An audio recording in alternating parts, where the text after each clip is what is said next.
comes very like true, that. very true. Yeah, that's right. All mobile phones have to be on airplane mode. Yes.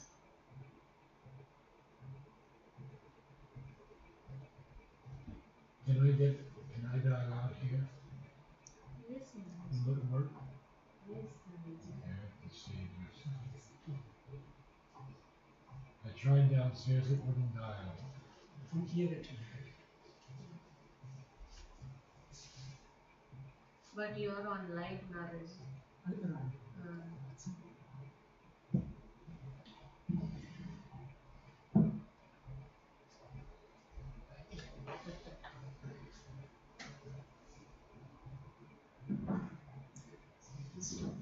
If you put mute, you can.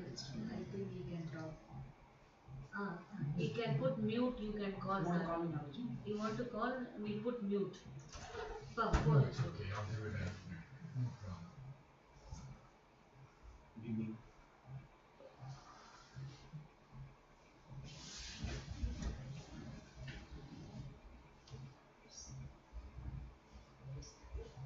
இல்ல அது ஃப்ரீயா உட்காரு அந்த சேர் வேணும் பாரு பார்த்து உடனே பார்த்தா அந்த சேர் free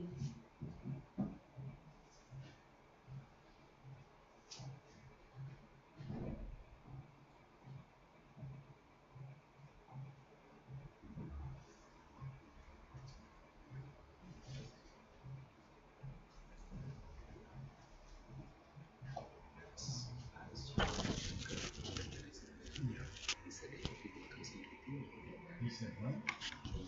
Discuss with you and get back. Oh, very good, yeah. We just get some branches. Yes. Yes. So probably he might not tell us. They root very easily.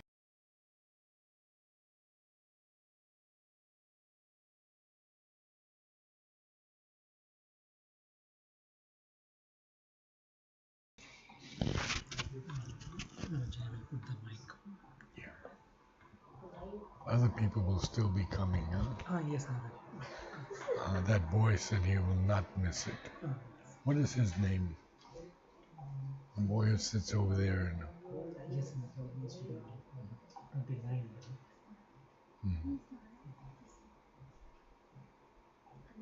Originally written in English, or then it's written in English. Light கொஞ்சம் spread light கொஞ்சம் இருட்டா இருக்கு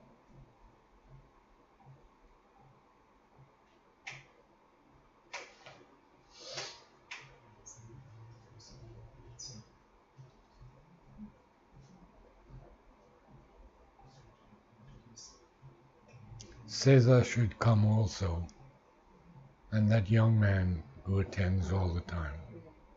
What is his name? Giorgio. Giorgio? Giorgio. Yeah, he's Oh. Italian. Giorgio.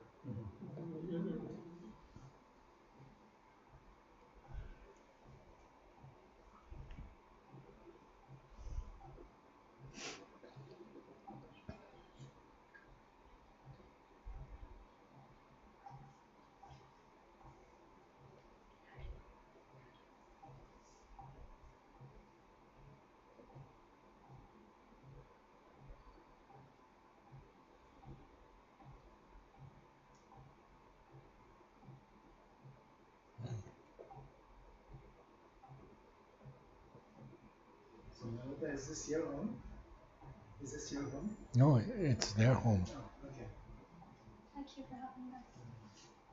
Naraji's class, we requested.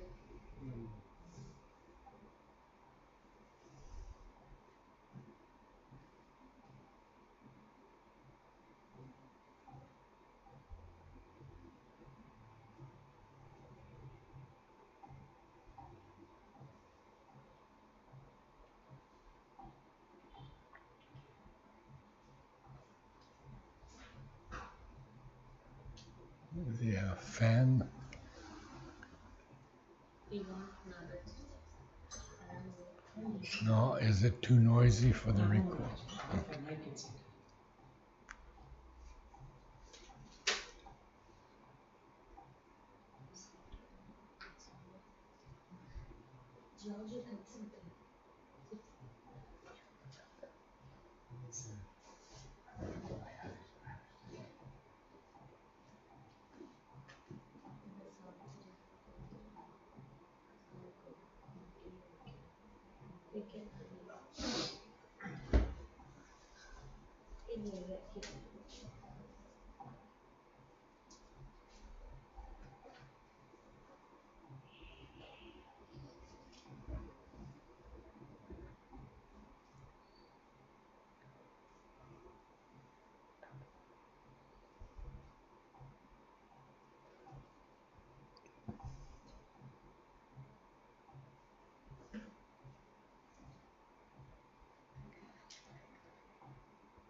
Namaste all. We are on page 7 of Savitri, Book 1, the Book of Beginnings, Canto 1, The Symbol Dawn. This page begins with a very, very important 4 lines. Earth's grain that needs the sap of pleasure and tears rejected the undying rapture's boon, offered to the daughter of infinity her passion flower of love and doom she gave. So we are speaking here about earth. Earth's grain, its nature that needs this,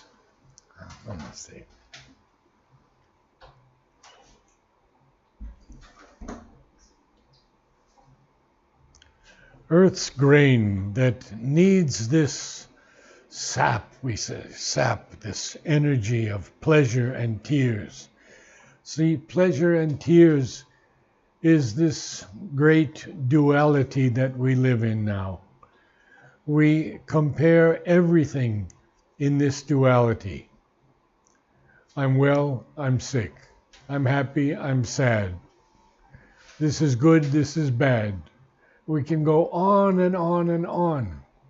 But the moment we rise out of this body, life, and mind into the higher levels of consciousness, we don't feel this duality anymore. And we see that things that may seem opposite are really together. And finally, when one reaches the supermind, one realizes that everything is one. Everything is perfect. It's just this semblance of things that we live in now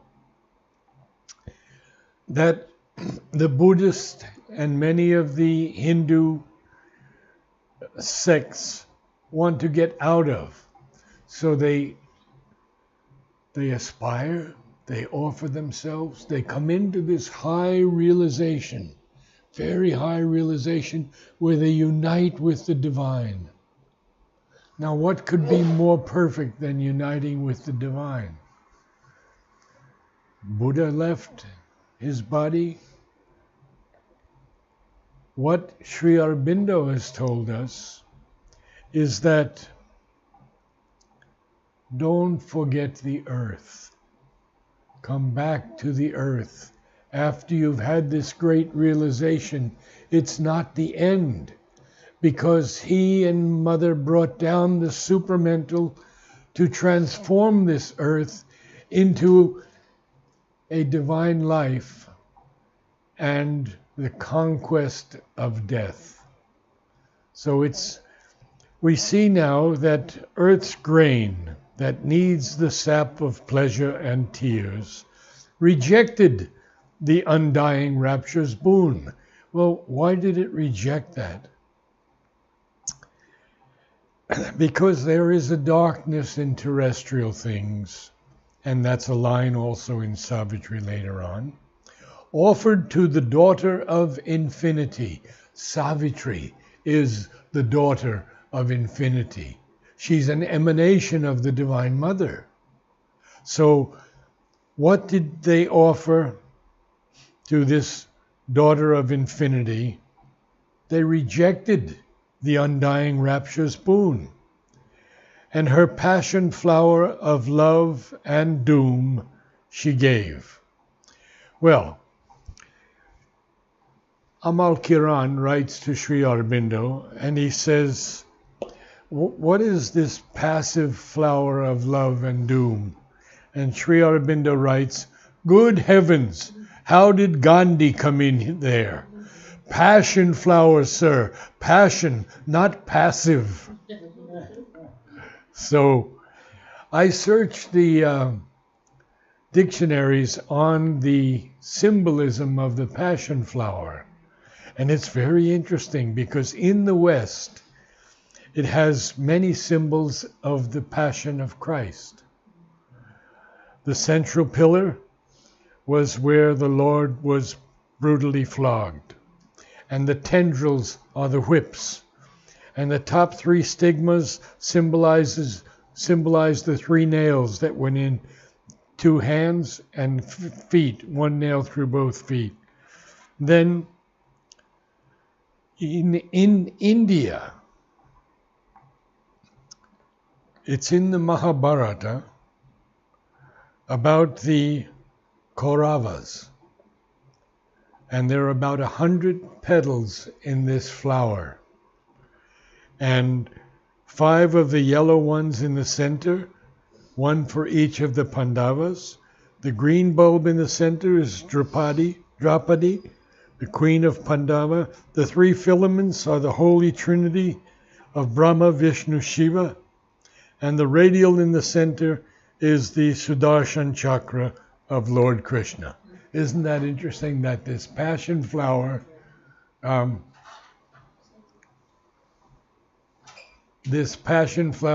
represent something so totally different in the West from the East.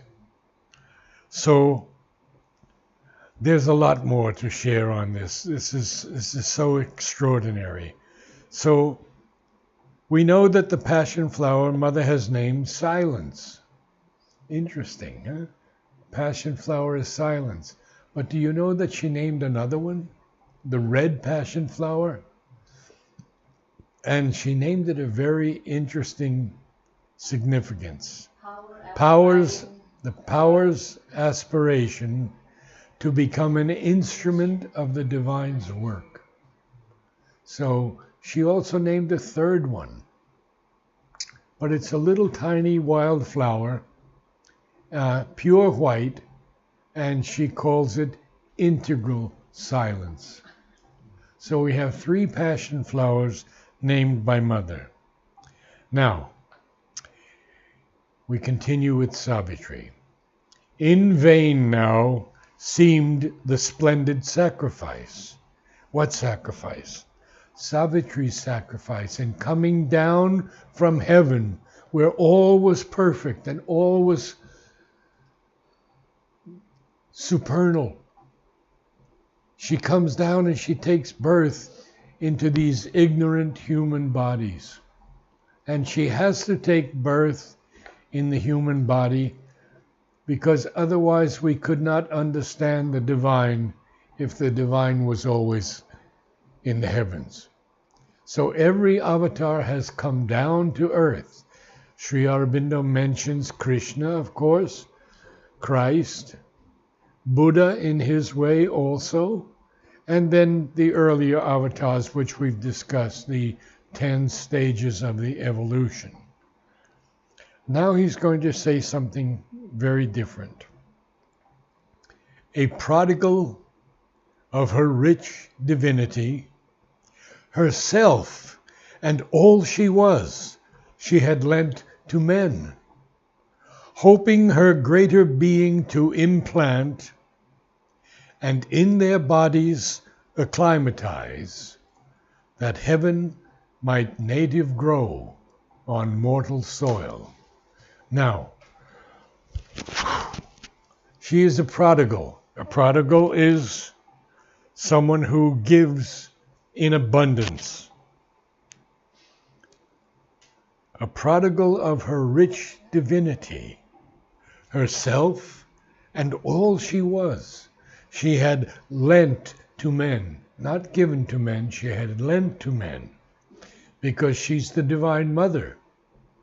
And so she's not going to be with us always in a physical body, but she will be in her subtle body always with us.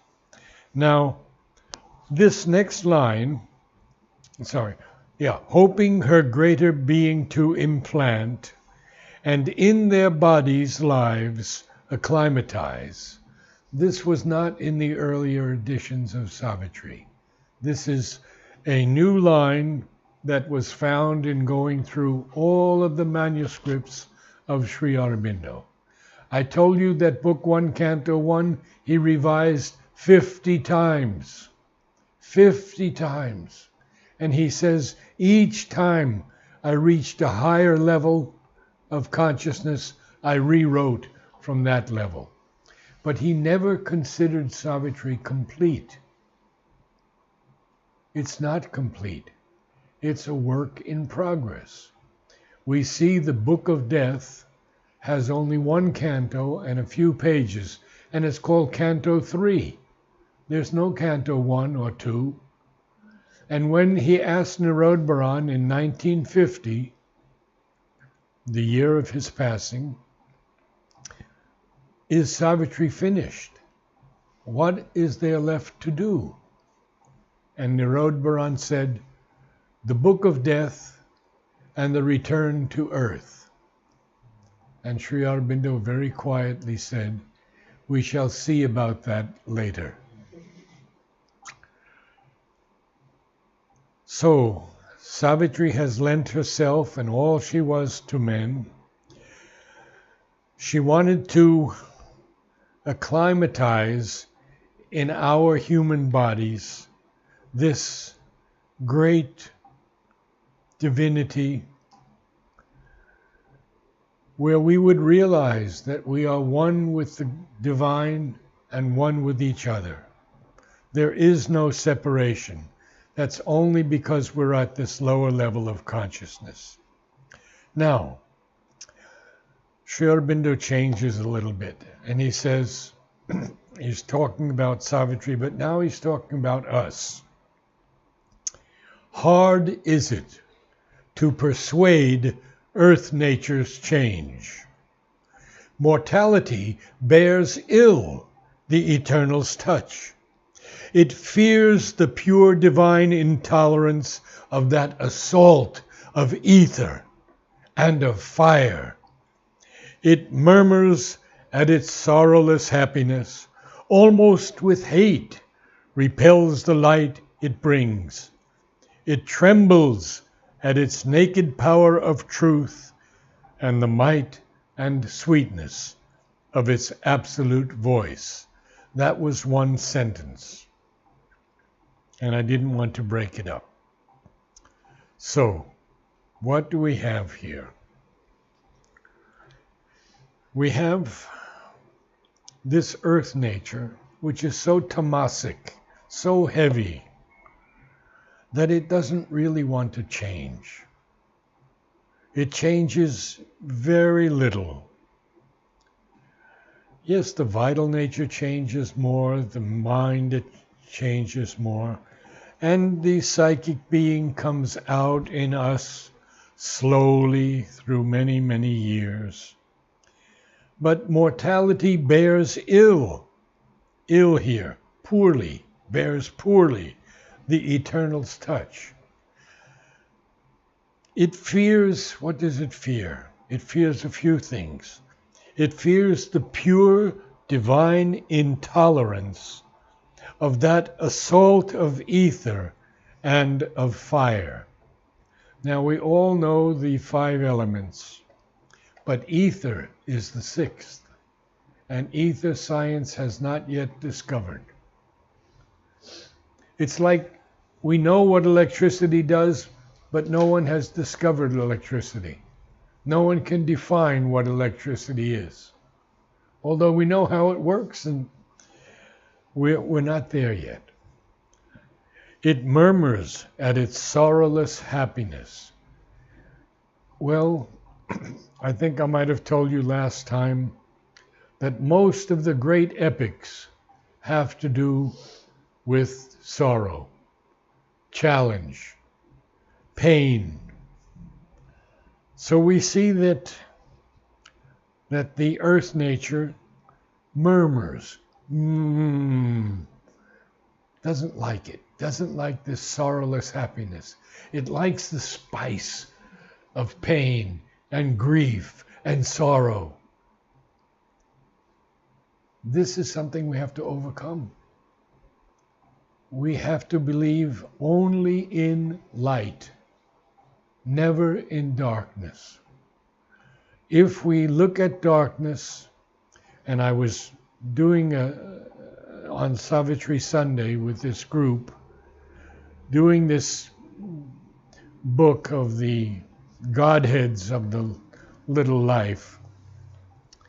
And we have seen there all these asuras and rakshasas and pisachas. And some people, said, well, they help us to progress by challenging us. But I have a different view of it. I think we don't need them. We can keep them out of our lives. Because if we don't take the sunlit path, we are always going to be confronting these negatives. We're already confronting enough in ourselves. Our lack of aspiration, our lack of joyous surrender, our lack of sincerity, our lack of truth. I can go on, but I won't go any further. Are we angry? Do we get angry? No, we never get angry. We are used by these rakshasas and pisachas to put that anger into us. We are only receptive to anger. We are not anger itself. It's a very interesting difference here. And if we can stop them from coming in, the anger goes. I'll tell you a story about my wife and I when we returned to America. After all these 12 years in the beginning of Aurobindo. We go to sleep one night in Houston, Texas, where we had rented a house. And suddenly I see this dark being come on my chest and start to strangle me. And its grip is so strong that I can't call Mother. I'm trying to call Mother. Finally, I get, Ma, and it leaves. Now, at that very moment, Mary Helen turns to me and she said, I've had this being on me trying to choke me to death. And I couldn't call Mother, and I finally got Ma out. Now, this went on for about 10 days. And each time we could call Mother sooner, and finally he left and never came back. But it was touch and go. He could have killed us. He wanted to destroy everything we gained in Aurobindo and in the ashram. So, we see that this earth nature murmurs at its sorrowless happiness and almost with hate repels the light it brings. Now imagine that line, almost with hate repels the light that the divine creatrix Savitri brings. It even trembles at its naked power of truth. Now, one thing that Mother has told us is that we must not lie in Aurobindo. We must not tell any lies. There are pages and pages where Mother says, if you lie, I cannot work with you. Very clearly. Now, what is this truth? Mother says, The truth is something living, moving, expressing itself at each second. And it is one way of approaching the Supreme. Through the mind, of course. Others approach him through the heart. The truth is not linear, but global. It is not successive, but simultaneous. Therefore, it cannot be expressed in words. It has to be lived. Sri Aurobindo says, science started on the assumption that the ultimate truth must be physical and objective. And the objective ultimate, or even less than that, would explain all subjective phenomena. Yoga proceeds on the opposite view, that the ultimate truth is spiritual and subjective, and it is in that ultimate light that we must view objective phenomena. So we have to view in that divine light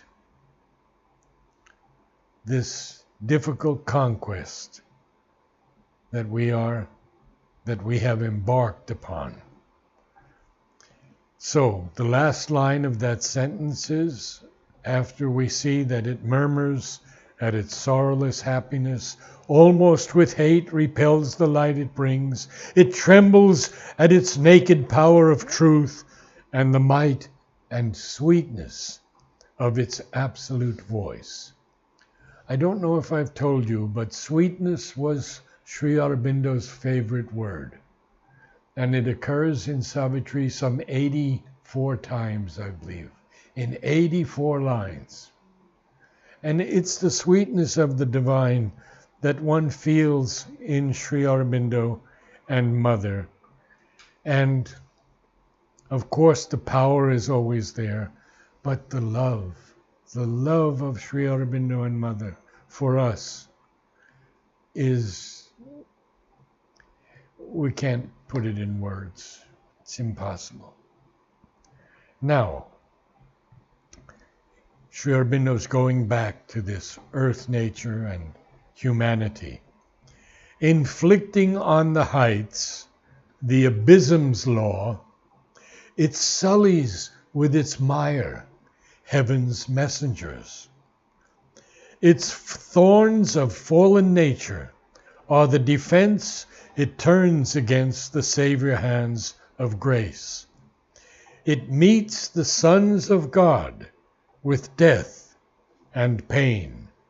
Now, these 3 lines are very, very important, 5 lines, because every avatar has died or been killed. None of them have lived. And Sri Aurobindo had to give up his life to bring the supermind into the earth. So inflicting on the heights the abysm's law, well, inflicting something is dealing out something, meting out something. And of course, the abysm is an abyss, a huge cave.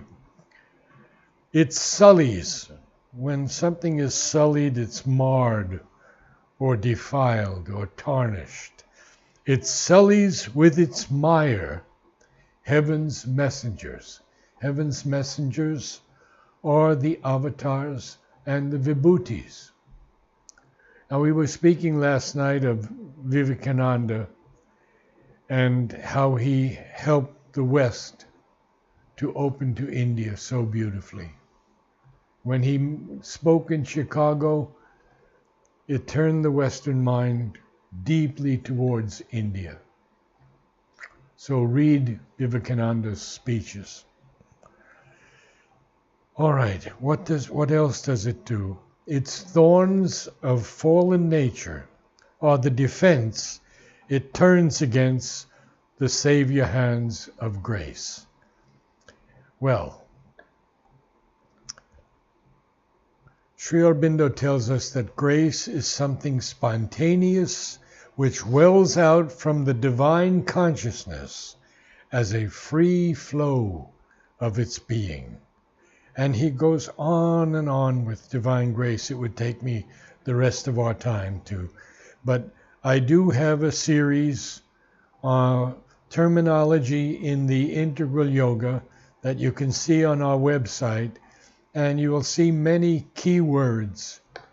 Our website, of course, is motherandSriAurobindo.in. And our YouTube site is just Mother and Sri Aurobindo, where all our videos can be seen. Now, it meets the sons of God with death and pain. We just discussed that. Now he's going to speak here, and there's something of Christ in these 4 lines. Their sun thoughts fading, darkened by ignorant minds, their work betrayed, their good to evil turned, the cross their payment for the crown they gave. Clear reference to Christ. And then he says, only they leave behind a splendid name.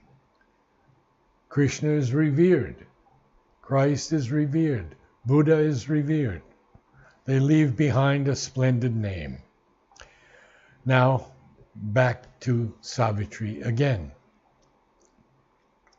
A fire has come and touched men's hearts and gone. A few have caught flame and risen to greater life.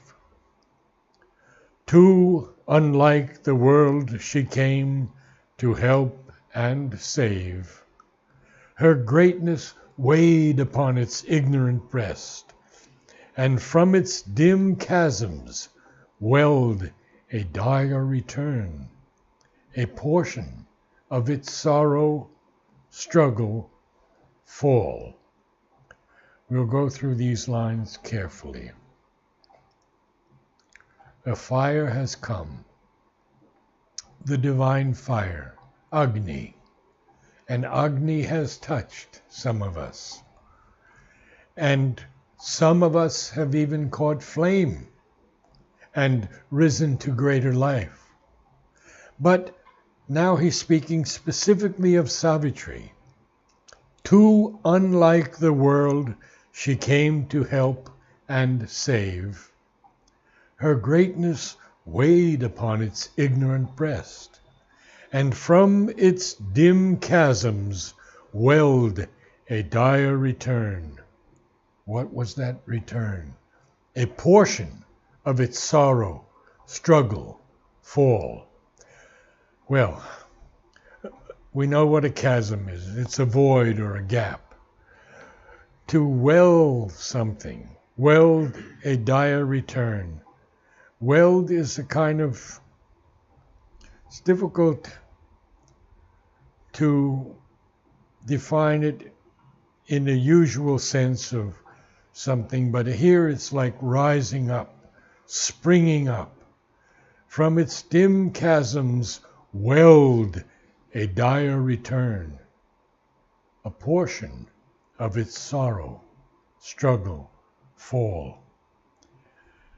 And then, now we're going to see what happens to the divine beings, the avatars. And this is especially about Savitri. To live with grief, to confront death on her road. The mortal's lot became the immortal's share. Well, this is very important. We see that the avatar always has to take on the burden of humanity. The avatar has to live with grief. Yes, he has. And here, Savitri has to confront death on her road. And therefore, our lot, the mortal's lot, became the immortal's share. Sri Aurobindo said that he had to suffer all the problems of mankind. Narad writes to him, why do you have to do this? You're the avatar. You don't have to go through what we have to go through. And Sri Aurobindo says, if I didn't do it, you wouldn't understand. So this is the avatar speaking to someone he loved very much, Narad, who was also my very, very good friend. And Narad at the age of 100 used to walk from his room to Golconda. And we would help him climb up the stairs, and he would come into, and we would all meet in Temi's room. Temi was the teacher in the ashram of Savitri and literature for 50 years. And he would spend some time with us, and then Krishna Prem and I would help him down the stairs, and he would walk back alone to his room at 100. So we see that the divine has to suffer all that we suffer, but he is able to overcome these things and able to even help us overcome them by his grace and his presence. Now I have to get to the next page. 8. I got it now. Now he begins to tell us what Savitri has to go through. Thus trapped in the gin of earthly destinies, awaiting her ordeal's hour abode, outcast from her inborn felicity, accepting life's obscure terrestrial robe, hiding herself even from those she loved, the Godhead greater by a human fate. So what is this gin of earthly destinies? Trapped in it. Well, a gin is a snare or a trap for men in old England. And it is also the cotton gin. We can see that the cotton gin takes the seeds out of the cotton to make it pure. So we have two definitions here that are quite apt. So she's trapped in this gin of earthly destinies. What are these earthly destinies? Well, the first one, of course, is death. Isn't jinn also like the genie in the bottle? No, not in this case, no. Because in South Asia, the jinn stories go back to... Pardon? In South Asia and India, the jinn is referred to as, in the folklore. I'm not hearing you clearly. She's talking about the magic gin, like No. In the folklore of India, it's not that jinn. Now that's DJINN.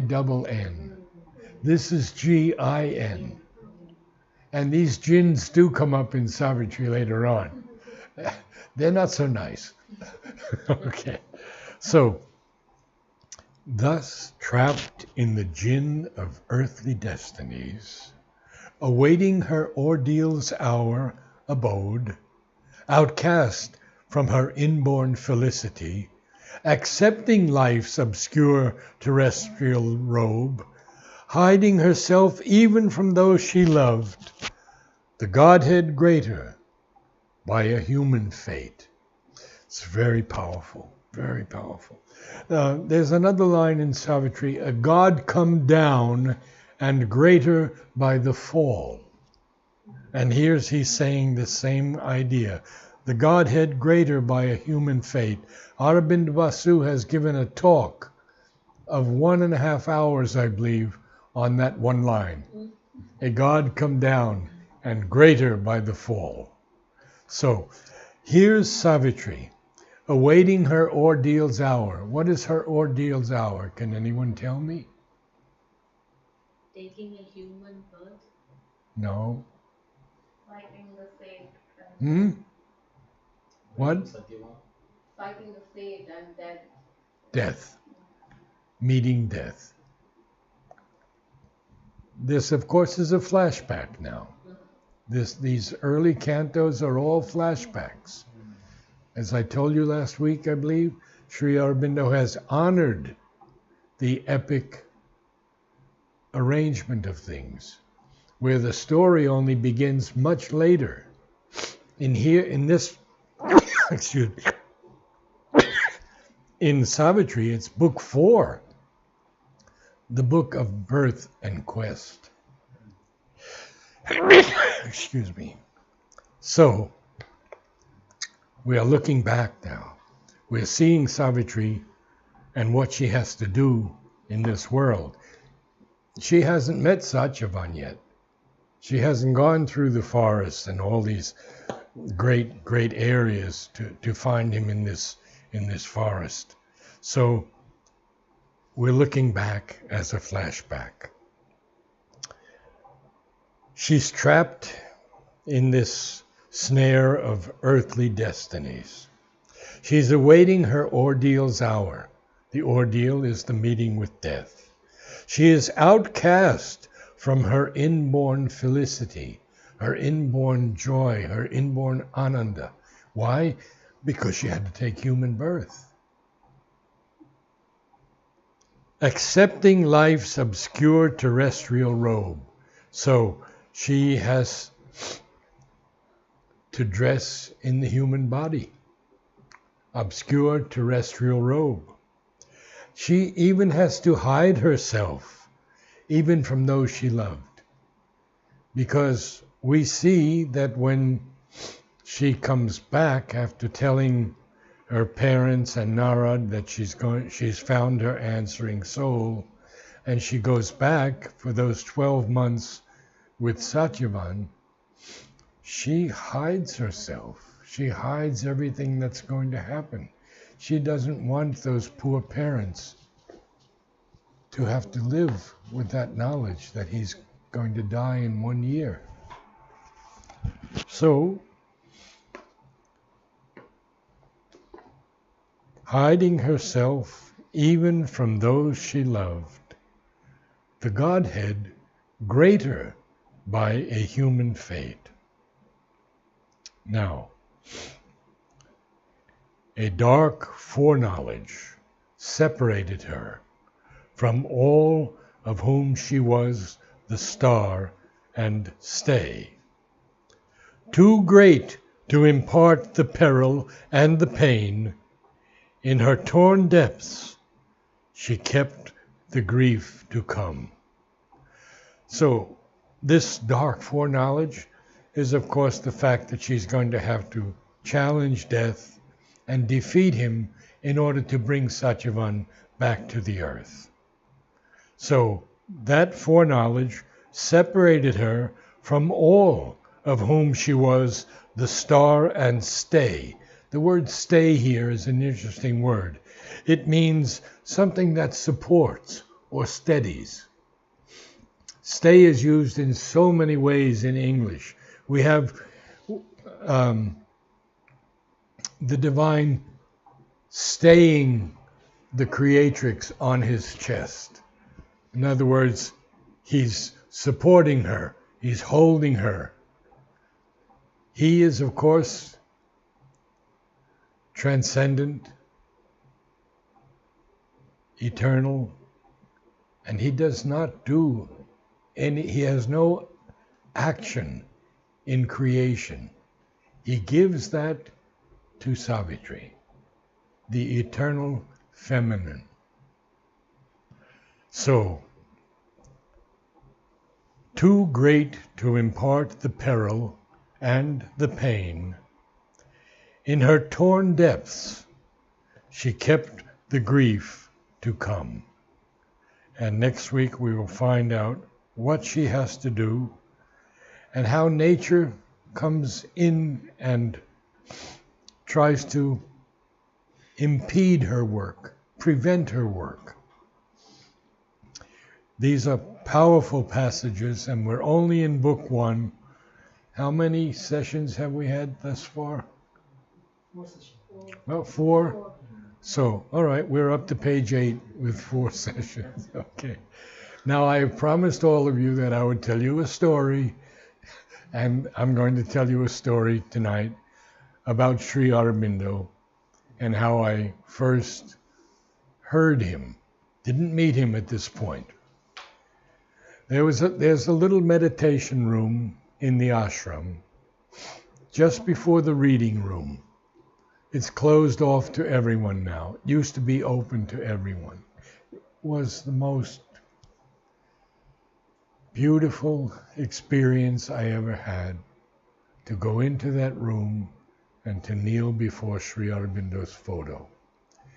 And I asked my Upaguru, Aurobindo Basu, why do I always come there before I go to the Samadhi? And he said, because Sri Aurobindo has installed himself in that photo. It's an old sepia photo. So one day I'm there, trying to meditate, be quiet, wild Narad. And I become quiet for a few moments. And he sends me my first poem. 4 lines only. These are the currents of my life. Engulf them in thy sea. The tangled threads of earthly strife reweave to image thee. 4 lines. And since then, I believe he has given me almost 2,000 poems. Now, one day I go there, and this is the end of the story, especially for you, Giorgio.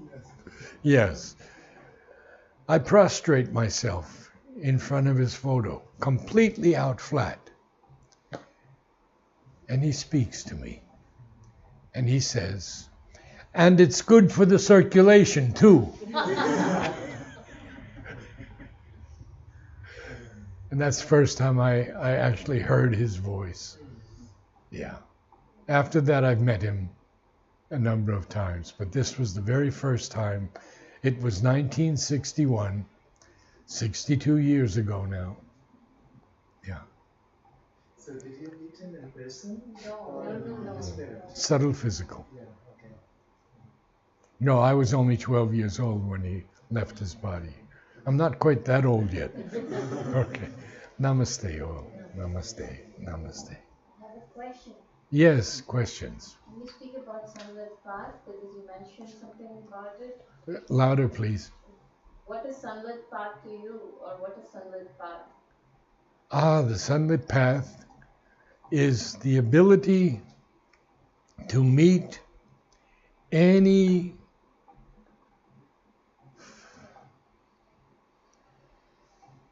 challenge with total faith in the Divine Mother. To meet any challenge with samatha, perfect equality.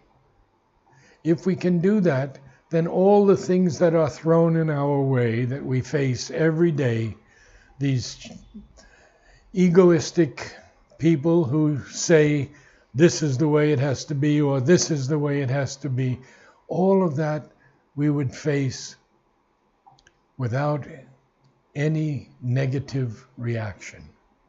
That's part of the sunlit path.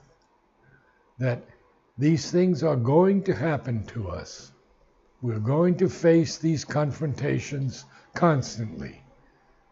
But if we can go on the sunlit path, we face them in the light and not in the darkness. Okay.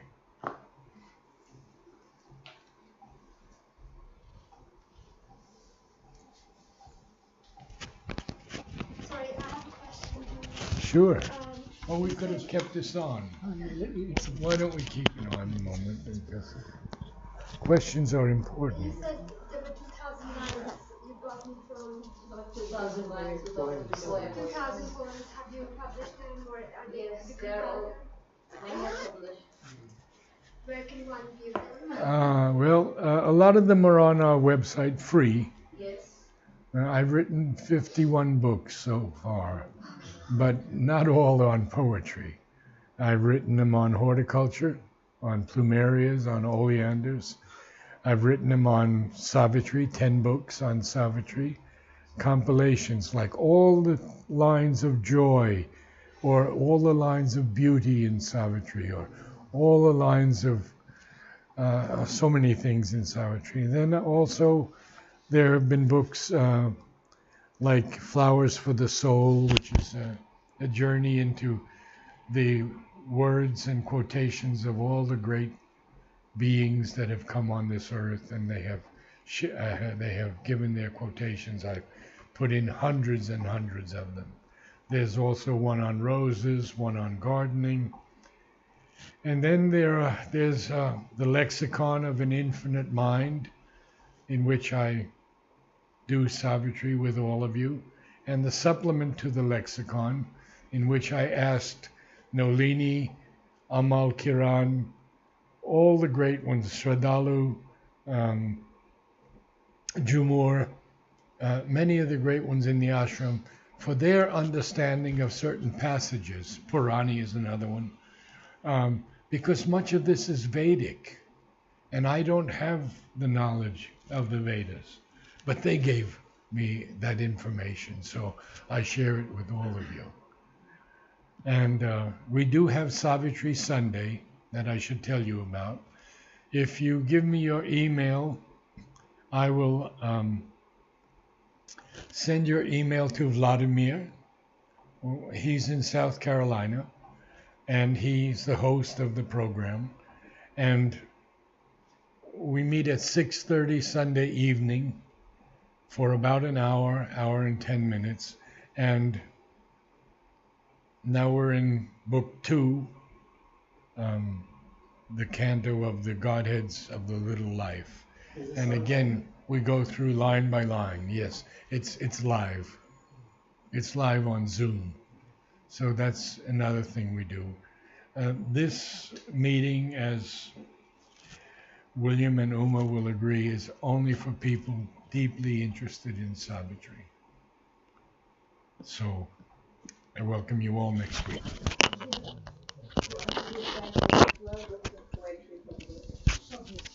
Well, you'll find them on Amazon. Summit was to send you. They might. And I use the prophets for the mushroom.